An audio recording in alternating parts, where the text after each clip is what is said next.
विकास Ranjan sir का नाम आपने टॉपर्स की जुबान से कई बार सुना होगा। Vikas Ranjan sir Vikas Ranjan sir Vikas sir this point of Vikas Ranjan sir की विकास रंजन सर की Vikas sir From Vikas Ranjan, to Vikas Ranjan sir for giving me direction. उनकी सोशियोलॉजी गाइडेंस ने अनेक यूपीएससी एस्पिरेंट्स के सपनों को हकीकत में बदला है। अभी तक चाहे बात हो ऑफलाइन क्लासेज की या प्री रिकॉर्डेड सेशंस की, उन्होंने हर फॉर्मेट में एक्सेलेंस डिलीवर किया है और इसी वजह से कई टॉपर्स उनके स्टूडेंट्स रहे हैं। लेकिन अब वक्त है एक नए चैप्टर का। स्टूडेंट्स की लगातार डिमांड को ध्यान में रखते हुए ट्रायम्फ आईएएस लेकर आ रहा है सीएसई 2026 और 2027 के लिए एक्सक्लूसिव बैच। ये बैच होगा 1-on-1 मेंटरशिप के साथ। यहाँ मिलेगा आपको daily real time interaction, concept clarity और विकास से डायरेक्ट मेंटरशिप। चाहे आप फ्रेशर हो या एक्सपीरियंस्ड एस्पिरेंट, ये बैच आपकी प्रिपरेशन में एक नई जान डाल सकता है और एक सच्चा गेम चेंजर हो सकता है।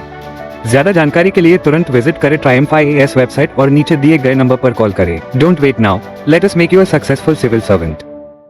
Hello everyone, my name is Riya Saini. I have secured All India Rank 22 in UPSC CSE 2024. This was my third attempt and my optional is Sociology, and today we will be discussing a brief strategy as well as the resources with regards to Sociology optional. Coming to the resources that I used for Sociology optional, major part of the resource was Nitin Sangwan sir की जो book आती है, that was the majority of my notes as well as resource. Secondly I refer to blue Haralambos, उसमें मैंने 4 से 5 chapters read किए थे। Firstly stratification, religion, power politics, methodology and gender. तो ये मैंने एंड टू एंड हर चैप्टर नहीं पढ़ा है, बट जो मुझे रेलेवेंट लगा, जो बहुत ही ज़्यादा एक्स्ट्रा कॉम्प्लिकेटेड नहीं था और जो कहीं मैं कोट कर सकती थी, वो मैंने ब्लू हरलम्बस से बुक से पढ़ा। फिर उसके अलावा मैंने एक क्रैश कोर्स लिया था 2 महीने का, तो उसमें जो नोट्स प्रोवाइडेड थे थोड़ा मैंने वहाँ से भी रेफ़र किया है। उसके बाद coming to the platforms that I used for my sociology optional, सबसे पहले जब मैंने स्टार्ट नहीं की थी तैयारी, because I am an engineering student, I did not have a wide background of sociology, तो I came across Srushti Deshmukh ma'am's strategy video, जिसमें उन्होंने बताया था कि Sleepy Classes videos are available freely online. तो यूट्यूब पे मैंने एक उनकी वीडियोस देखी स्लीपी क्लासेस की, देन एक वीडियो में देखती थी, फिर उसके बाद मैं वो चीज़ पढ़ती थी अपनी बुक से। तो ये मैंने सबसे इनिशियली किया था जब आई हैड नो बैकग्राउंड। उसके बाद once I was done with the syllabus once, then I started enrolling in test series. तो through the 3 attempts that I have given, उसमें मैंने 3 test series यूज़ की, IAS Gurukul, Triumph IAS as well as level up IAS। Level up IAS से मैंने test series का crash course लिया था, 2-3 महीने का क्रैश कोर्स होता है निशद सर के अंडर। एंड ट्रायम्फ IAS से Vikas sir has always been guiding me, तो वो पर्सनली इवैल्यूएट करते हैं, तो उनको आइडिया रहता है कि आपकी स्ट्रेंथ्स वीकनेसेस क्या हैं। तो Nishad sir and Vikas sir both were helpful. उसके अलावा मैंने यही 3 टेस्ट सीरीज़ ली थी और just I wanted to make sure कि अगर एक जगह इवैल्यूएशन थोड़ा ऊपर नीचे है भी, तो आई कैन बी श्योर कि दोनों जगह अगर मेरे सही मार्क्स आ रहे हैं, तो आई कैन बी श्योर कि एटलीस्ट फाइनल एग्ज़ाम में भी I can ensure decent marks. Coming to last year's marks, actually second attempt sociology was my roadblock, कि मेरा मेन लिस्ट में नाम नहीं आ पाया था, रिजर्व लिस्ट में आया था। तो सोशियोलॉजी में मेरे मार्क्स सिर्फ 240 थे टोटल मिला के, अराउंड 120 इन बोथ।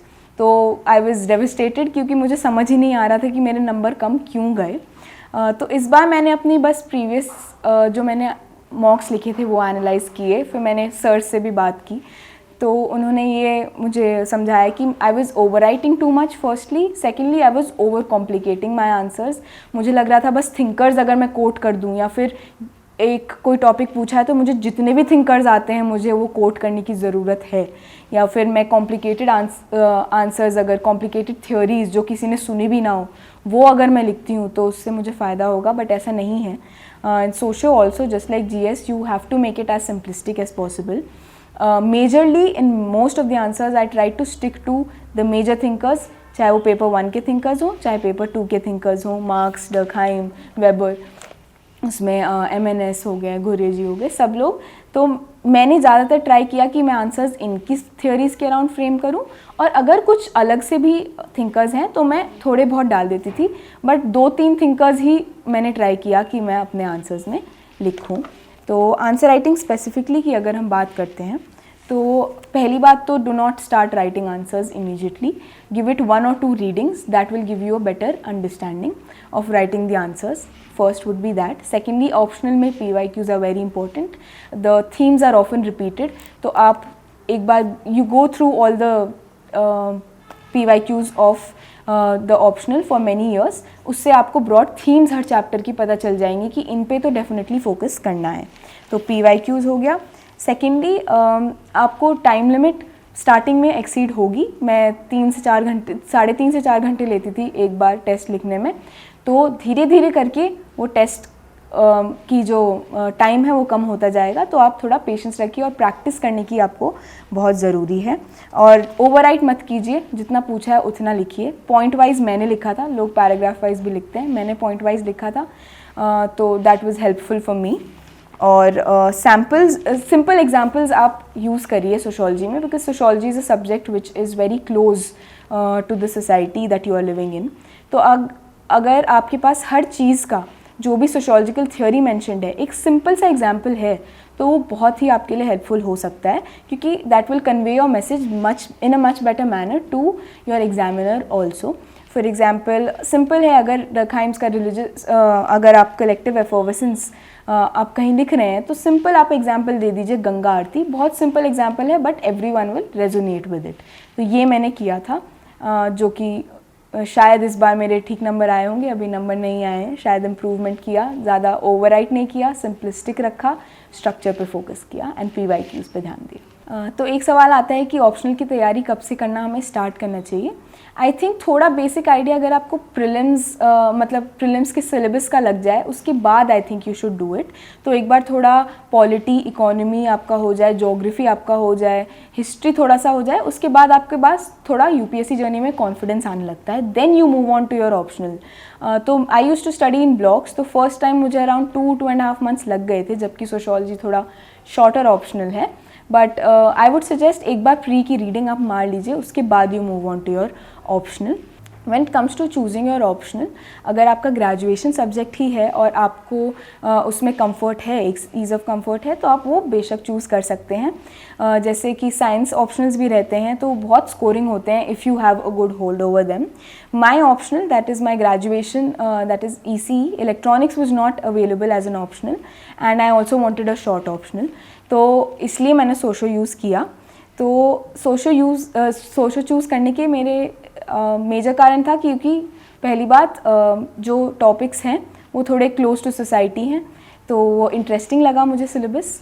और सेकेंडली जो रिसोर्सेज अवेलेबल हैं वो मार्केट में वो बहुत ईजिली अवेलेबल हैं, गाइडेंस भी ईजिली अवेलेबल है and it is a very short optional. तो आप प्रैक्टिकलिटी भी देखिए, आप अपना इंटरेस्ट भी देखिए, इन दोनों को मिला जुला के जो भी ऑप्शनल आपको सही लगे आप वो चूज़ करिए, क्योंकि लंबा ऑप्शनल है तो इंटरेस्ट भी होना चाहिए.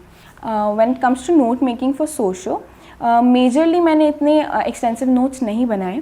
मैंने क्या किया था कि नितिन सांगवान की जो बुक है उसको मैंने बेस नोट रखा.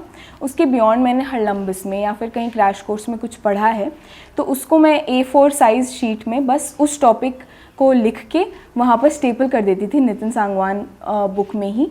तो फिर वो एक जगह पर हो जाता था और बार बार मुझे वो दूसरी बुक्स रेफ़र करने की ज़रूरत नहीं थी. तो बेस नोट्स मेरे नितिन सांगवान थे. उसके अलावा मैंने थर्ड अटैम्प्ट में on Evernote I made very short notes for every chapter. तो उसमें मैं कहीं भी कुछ भी डिटेल्ड नहीं डालती थी.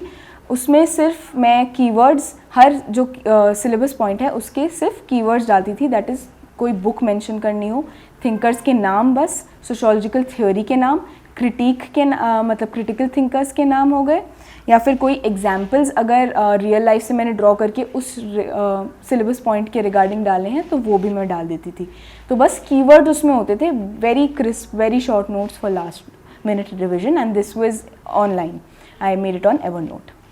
तो बिगनर्स के लिए अगर आपके पास कोई भी बैकग्राउंड नहीं है सोशोलॉजी का तो भी कोई बड़ी इशू नहीं है. जैसे कि फ्री रिसोर्सेज अवेलेबल हैं if you want to see कि आपका इंटरेस्ट है भी before jumping into the optional और not. For example I use TP classes in the very beginning.